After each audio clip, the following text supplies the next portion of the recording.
Welcome to Kenton Teaches. Enjoy the video. You'll begin by picking the two windows to use for split screen. Make sure they're not minimized.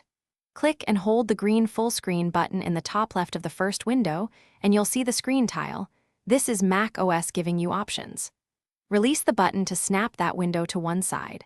Once done, click the other window to fill the opposite side.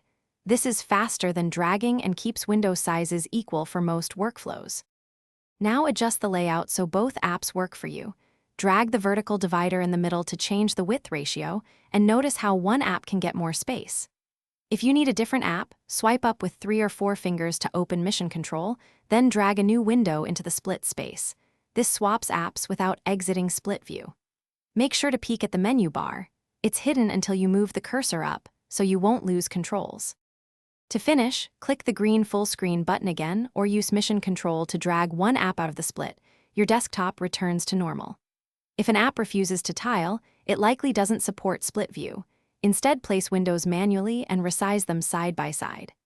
If split view seems stuck, quit or restart the offending app, or toggle full screen on and off. These quick resets often restore normal behavior. Remember to save work before forcing restarts, so you don't lose changes. Thanks for watching. Please subscribe if this video was helpful.